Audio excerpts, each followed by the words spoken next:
What if one conversation could change a veteran's life? What if just a simple cup of coffee and a shared story could create a lasting impact? Today, we're going to dive into the power of connection with Jim Ryan, the heart behind Brew and Chew, a gathering that is bringing veterans together since 2020. Get ready for an inspiring conversation that might just change the way you think about community and support. Stay tuned. Welcome to Life Mosaic. Hi, I'm Weezy, and I love to share stories that connect the generations, weaving together the threads of life into a beautiful and lasting legacy. This is a space where every moment and memory matters, embracing the joy, the challenges, and everything in between that shapes who we are. Join me as I uncover and celebrate the living legacy that transcends time and space, creating the mosaic of life one story at a time. Welcome back to Life Mosaic, where we share inspiring stories and meaningful conversations. Today we have a special guest, Jim Ryan, a veteran, community advocate, and driving force behind Brew and Chew, a monthly gathering that brings veterans together for camaraderie and connection. Since December 2020, Jim has helped foster a space where veterans can share their experiences, hear from influential speakers, and find support. We're diving into the story behind Brew and Chew and the impact it's had on the veteran community, and see what's next for this incredible initiative. Jim, welcome to the show. I am so glad that you could join us today here on Life Mosaic. Thank you for being my guest. Oh, thank you for inviting me, Weezy. I appreciate it. You are so welcome. Jim, can you share with us a little bit about yourself, your journey with the military, and then your business right at home? And just tell us how all of this, before we get into Brew and Chew, how all of this evolved. Sure. I joined the military. I joined the Navy 1984. I was 20 years old and looking for a cheap ticket around the world and a way to travel. So that is truthfully the reason I went in. I was in for 6 years, 84 to 90. Nothing really exciting happened while I was in. There was very few conflicts in the world, so I was really pretty lucky from that perspective. I got to see a lot of wonderful places. And then after I got out of the Navy in 1990, actually, the only thing that people might know about is the battleship I was on, which was the USS Iowa. And unfortunately, that was the ship that there was a turret explosion. People might remember that, but that was the beginning of the decline of the battleships. They were all decommissioned shortly after that. Okay. But it was a terrible turret explosion that a bunch of sailors were killed. I was not on board during that time. I'm I glad to came on hear board that. right after that. Yeah, it was pretty sad. I did know some people from a previous ship that were in the neighboring turret, and unfortunately, they were not killed. But yeah, so that was the demise of the battleships, as I mentioned. And I got out of the Navy on the day the Iowa was decommissioned, October 26, 1990. I had 2 more weeks left in my military career, but they graciously let me out 2 weeks early. Me leaving the military was on the same date the Iowa was decommissioned. Oh, That was isn't that that was an a exciting coincidence? 6 year Navy career. And then right after that, I went to work for IBM. Had a great career with IBM. Worked for them out of Florida and South Carolina for 30 years, just 30 years I was with IBM. And then after that, I left IBM because they were moving everybody up to Washington, D.C., and I did not want to live up there. Worked on a lot of federal contracts. But then I started right at home in 2017. I bought a franchise and I opened up on Veterans Day. I didn't plan that, but the state licensure dragged on a little bit and it took about 2 extra months. So I opened up on Veterans Day 2017, and here we are 7.5, 8 years later, and still doing it. Just because this is heard across everywhere, could you just give us a brief description of what home is? Absolutely. Right at Home is an in-home care franchise. I'm happy to say we will be 30 years old this year. We're out of Omaha, Nebraska. And I just have loved purchasing the franchise, taking care of seniors. I would say it's the most fun I've had as an adult, other than being in the Navy. It's hard to beat traveling around the world in your 20s and seeing different parts of the world. But yeah, our goal is to basically allow seniors, I like to say, age with dignity. We allow them to stay in their homes and not have to move into assisted living. That's not for everybody, but there are individuals that's a right fit for them. And when and if that's the case, I have some great referral sources, some great people that help me make that decision as well. No, that's But great. yeah, we love doing it. Yes, and it's great to know that there's services like that out there for us that are getting up there in age. I'm hoping to be able to stay at home when that time comes. I have quite a few years before that would happen, but anyway, so with your influence of being a veteran, and it's like things just lined up for you in the veteran world. So is that what inspired you to start Brew and Chew? And what is Brew and Chew? That's a very good question, Weezy. There's two things that inspired me to start this business. First and foremost, it was my mom who passed away back in 2000 from a glioblastoma brain tumor. But she was a nurse for 32 years. I Mm, remember as a child, some of my very first memories were in her community. They called them nursing homes back then. I know the names have changed, but a lot hasn't. And mom was always happy as a nurse, taking care of people. She always had a smile on her face. And so that was number one. When I left IBM, I was looking for something else to do. My wife at the time's like, you need to find something else to do because you're spending way too much time in the house because I travel a lot with IBM. But then the second thing was when I worked for the Veterans Affairs through my IBM career. We were up there for about a year and helping them. And I always thought to myself, if I could find a way to help veterans, I would really love to do that. So shortly after I opened my doors, I started this meeting called Brew and Chew. I always have to tell people it's coffee, not beer. We're not drinking beer at 9:30 in the because morning. this in this day and age, yeah, because brew naturally Yes, with all the breweries and everything that have yes. popped up over the years. But our brew means coffee, so we have coffee and donuts, and it's the first Tuesday of every month. And we've been doing it now. I looked back at my calendar because our Congressman Ralph Norman has come 4 or 5 times now, and he was our first guest speaker back in December of 2020. We were just coming out of the pandemic. I remember we were all masked up. But yeah, I'm happy to say we've been doing that over at the Golden Corral the first Tuesday of every month, 9:30 in the morning. And I've had some great guest speakers. A lot of them have come back multiple times. But our goal is when I first started, it was just find some place where a bunch of veterans can get together and drink coffee and have some donuts and have some good conversation. And we do that every month. It's been a lot of fun. Yeah, you're located in Rock Hill, South Carolina, Correct. but it's like a bedroom community to Charlotte. So is this just for the people in South Carolina, your county, or who do you extend your invitation to? Good question. Any veteran or life, a significant other, family member, 90% of the people that come to our meetings are veterans from in and around the area. And I do have some come from as far as Charlotte. My business, I cover all of York, Chester, and Lancaster County. So I oftentimes am out in those areas servicing clients, bringing Hmm. on clients. And I always tell them if they're a veteran about the Brew and Chew. But then we also have a franchise to the north, and the gentleman up there, Ken Helmuth, he helps me advertise this as well. So we get a broad group of vets from all over the area. And sometimes they're just visiting. They might be visiting a family member that I'm taking care of.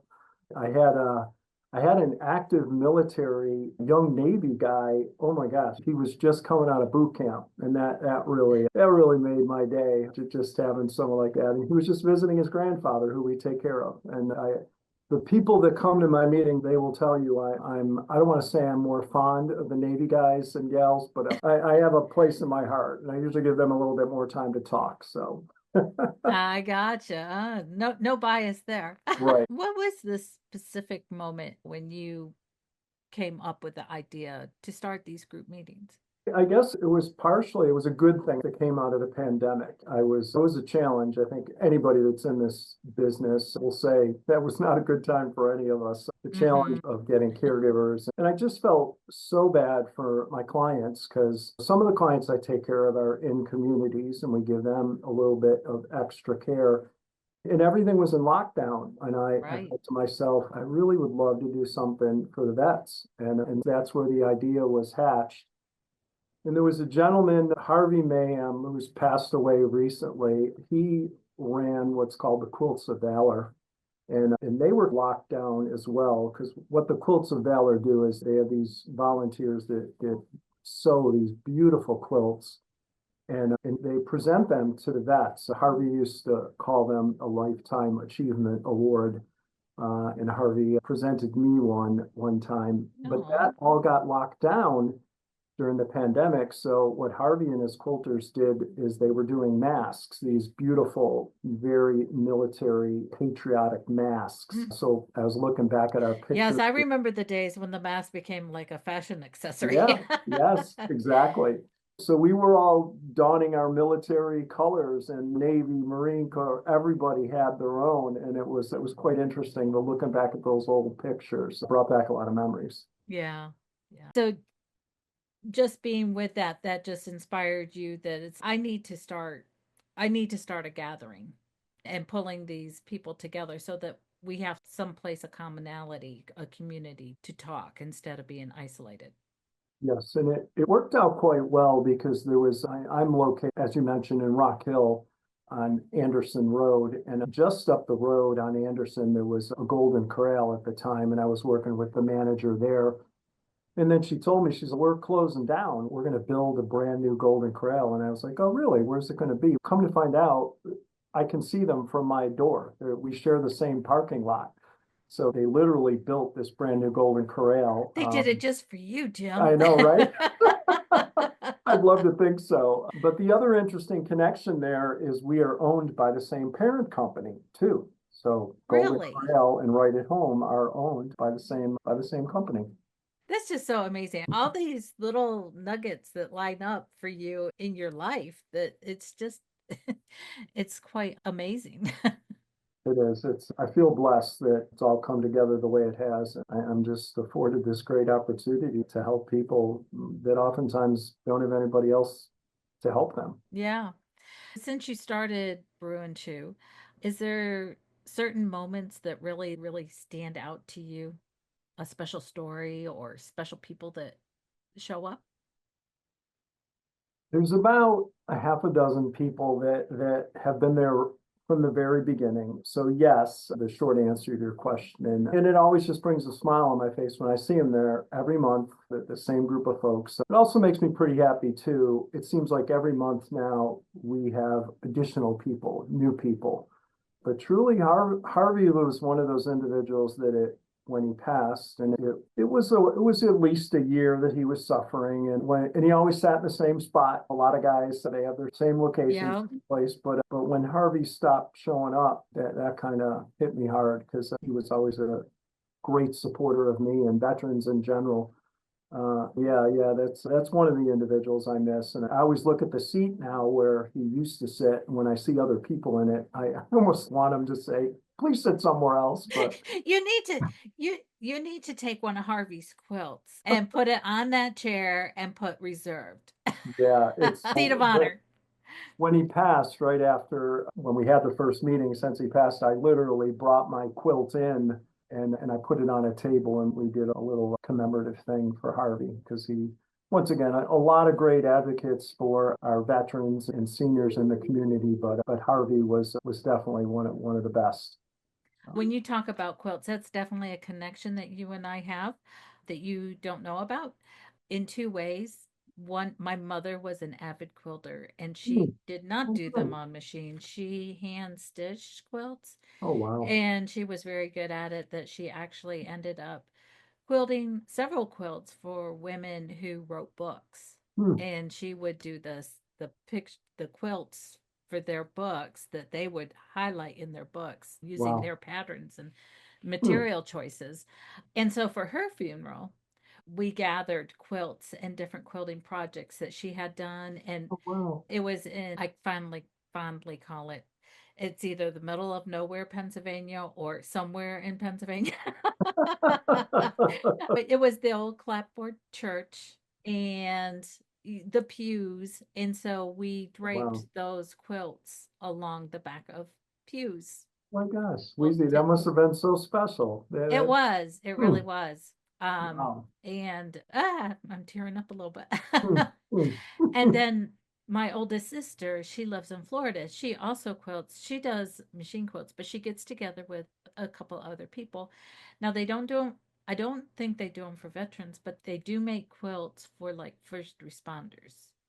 Nice. And maybe I'm not 100% sure what they do with all the quilts, but it may be for like the first responders when they go out and somebody's had something going on, like a comfort quilt or Nice. something like Nice. that. So my sister is heavily involved in that. So that is our connection with. And it goes deeper too, because you mentioned your sister. I also have a sister that I have memories of her sewing clothes for her Barbie dolls. I Mhm. was like, oh gosh, must have been 5 or 6 years old.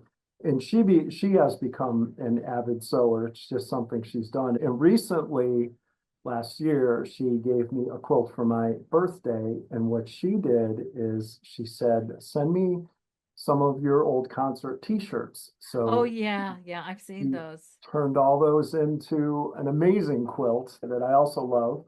But it's just good memories. In this business, a lot of seniors that one of the things is they start to lose some of their memories. I Mhm. said to my sister, I said, I never want to forget all the great concerts that I went to with my buddies. So she's, I can help you with that. That's awesome. That's Yeah. awesome. And of course, Living Legacy with Weezy, we're all about preserving those stories and those Mm. memories. So that is awesome. Being part of this community in Rock Hill with the Mhm. Brew and Chew, what are some of the things that your group do they like address issues or is it just for camaraderie? And how do you go about meeting challenges and needs for the veterans in the community? It's a very good question, Lizzie, because one of the things I pride myself on. And when we started this Brew and Chew, Lee, my office manager, by the way, she is the credit for coming up with the name. She pulled that out of a hat, and I love the name. But one of the things we decided early on is I didn't want to sell things to my veterans. I wanted all of my speakers to be informative and to provide information that could help them in their community, find out different resources that are available. So every month I have someone that is there. Like I said, I've had my Congressman Ralph Norman 4 or 5 times now. Our local mayor from Rock Hill, John Getty. I just actually he was last month. He was the speaker at our event. So I'm always trying to find someone that will provide information, resources. Another Mhm. sad thing about the military is we lose a lot of vets every year due to suicide. So one of the other individuals that I make sure I have on the docket every year is Eagle Rock Camp. Lynn Morale is an amazing person that runs that organization. And their goal is to literally to help individuals, help vets that have contemplated suicide. And then she literally takes them camping, the whole family. Oh, It's wow. all expense. It's donations. It's run on donations. I was going to say all expense are covered, but it's run on a donation. And I think I might be getting it wrong, but there might be a small amount that the family has to pay. But so that's suicide prevention. And then this coming month in April, we have another individual that talks to us about honor flights. If you're not familiar with honor flights, those are the flights the airlines donate the plane, they donate the pilot, the stewardesses, and then they take a whole plane full of vets up to Washington, and they have an opportunity to visit the memorials up there. So I hope to volunteer. Daryl Rockwell is the person that coordinates that and works with them. And I hope to volunteer and go up there with him and experience that sometime and help some vets. I have a 100-year-old Navy woman veteran that we've been trying to get on the flight. I don't know if we're still pushing her. We're still trying to get her up there, but maybe someday. Oh, it's her choice that she doesn't want to go. Yeah, exactly, exactly. It's a lot. It's a long day that they're up and back in one day. Yeah, that You is know. A Yeah, lot. and it's a lot. And but yeah, so I'm always trying to provide information. Like I said, I have a half a dozen individuals that come every year and Mhm. cover the same topic. But and we're always looking for new things. We're always looking for new opportunities to get new speakers because those 6, 8, 10 veterans that come every month, I have to change it up for them from time to time. Yeah, yeah, that is for sure. So, if you were to give advice to another community, since we are nationwide, what would you say to somebody to if they've been thinking about trying to start something in their community? What advice would you give them? That's another good question, Wheezy. Because I've had this question asked of me from other owners and even owners that aren't vets. I think it's a little easier for me because I am a veteran. I kind of speak the same language, particularly with the Navy guys. The Marines, I still have difficulty understanding. That's always a struggle there between Navy and I poke Marines. fun at the Marines all the time because my brother is a Marine. And he was in the Vietnam War, so I always feel that I You need to cheer gotta on do a them little whenever I jabby. can. But the one thing I would say is, first of all, you got to have free coffee and donuts. They will come for the food, and the food and the coffee is one thing that will attract veterans. And also, I told once again my office manager Lee when we started this, I said, if we're going to do this, we're going to do it, and we're going to do it every month, and we're going to continue to do it forever. And so you have to have that mindset because I remember one time we changed the time from 8:30 in the morning till 9:30. We pushed it an hour back and we communicated to everybody, hey, we're going to start later. There must have been 10 vets that were at the door at 8:30. I got there at 9 and they're like, where have you been? We've been here since 8:30. So once you start something, you have to continue with it. The consistency and like I said, a lot of my vets are retired, so they're just looking to get out and we have a lot of fun. We really do. And I think they enjoy it and I try to make it enjoyable for them. Awesome. You've spent a lifetime gathering wisdom, but what's stopping you from sharing it? Maybe you're worried it won't come out right. Maybe you think your story isn't important enough, or you're unsure of where to begin. But here's the truth: your story matters. It's the thread that ties the generations together. It's the lessons that will inspire your family long after you're gone. One of my favorite techniques is to use video. After all, seeing is believing, right? I know getting in front of the camera can be intimidating. Believe me, I've been there. I coach and I interview businesses all the time, and I see the same nerves on their face every single time. You don't have to face it alone. With a little guidance, sharing your story can feel as natural as talking to an old friend. Is there anything else that you would like people to know about your group? If somebody wanted to get in touch with you just to brainstorm, would you be open to sharing your information to how they could contact with you?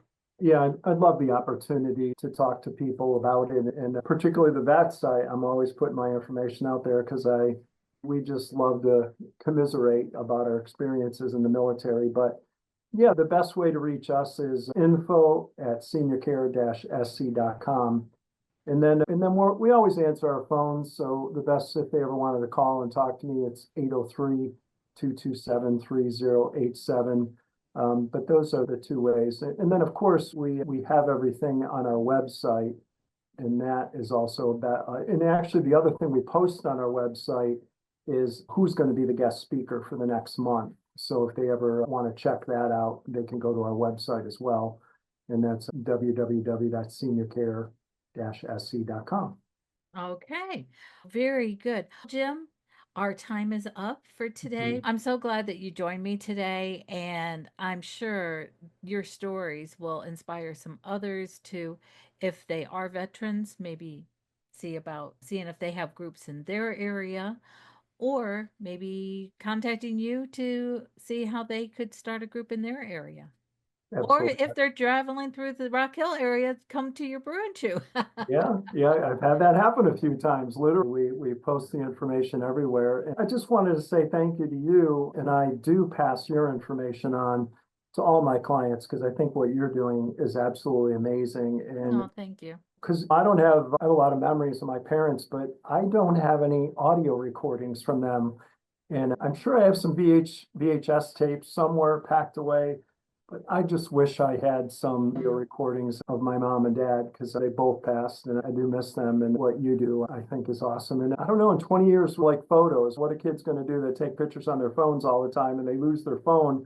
I can go back and look at my mom's old photo albums, but what you're doing is a great service. And I'd like to have you come to our Brew and Chew and talk to my vets sometime. I would love to. I would love to. Awesome. Ah, and you can see back there, I have my little executive producer back there. That's Zoe. She's actually my grand dog. She's my son's dog. He served in the army for several Awesome. years. Awesome. Awesome. And yeah, in our house, or in our family, it was my brother-in-laws who would serve, but because I have five sisters. Wow. Wow. And several of my brother-in-laws were in the Air Force. Yeah, my And sister was in the Air Force as well. So we had oh, the so you are a experience. really military family. Yeah, yeah. She inspired me to go into the Navy. She's just ahead of me. She was the second youngest. I'm the youngest. And I saw her travel and she spent over a year and a half in Okinawa, Japan. It just inspired me to see her travels and what she was doing. So part of got me in the Navy. So Yeah, I would I really need to put a bug in my uncle's ear. He is in his late 70s now, but he was a MP with in the K9 force for hmm, the Air Force and he served over in Vietnam. awesome. Awesome. I might have to put my brother in touch with you as well because he's well into his 70s now. And he was a supply officer in Vietnam. And just recently, he started sharing more pictures and stories and telling us more about it. Like a lot of Vietnam vets, they don't share a lot, and World War II vets as well. Mm, But I was there when I saw him last year. He pulled out an old shoebox full of Polaroid pictures and just started going through them with us. It was him and his wife. It was pretty amazing. yeah, my when I was going through photos when my mom passed away, I found a bunch of photos of my uncle, Hmm. and it was his experiences with some of the he had adopted, or a local family in Vietnam had adopted him and Hmm. some of the other soldiers or whatever, and Wow. Hmm. I pictures of those. And so at my mom's celebration of life, I was able to return those photographs to him. That's awesome. That's So awesome. Hmm. but anyways, we got a little sidetracked in our getting off the air here, Jim. But anyways, again, it was great to talk to you. And like I said, everybody, if you are in the Rock Hill area and you're a vet, come join Jim at the Brew and Chew. When is it? The first Tuesday of every month at First 9:30 Tuesday. in the morning. Usually Eh, lasts about an hour and a half in Oh, Open Trail. okay. There you go, everybody. And you have Jim's information. You know that you can always, if you want to follow me here for Life Mosaic, it's lifemosaic.me is my website. You can find this podcast on all of the major podcast platforms. And if you want more information for Living Legacy with Weezy or to follow me on Facebook and Instagram, it is LLW Weezy. That's Weezy. Just touch base with one of those and you'll find all my information. And you can always check out the show notes, and all of our information is there too. So thanks for tuning in, and we will talk to you soon. Bye. Take care, Weezy. Over 100,000 Americans are dying each year from a drug overdose. 988, the Suicide and Crisis Lifeline, is making it easier for individuals experiencing substance use or mental health crises, their friends, and their families to reach out for help. Anyone using the hotline can receive free and confidential support from trained counselors. If you or someone you know is struggling with substance use or experiencing a crisis, 988 is available 24/7 to call, text, or chat at 988lifeline.org.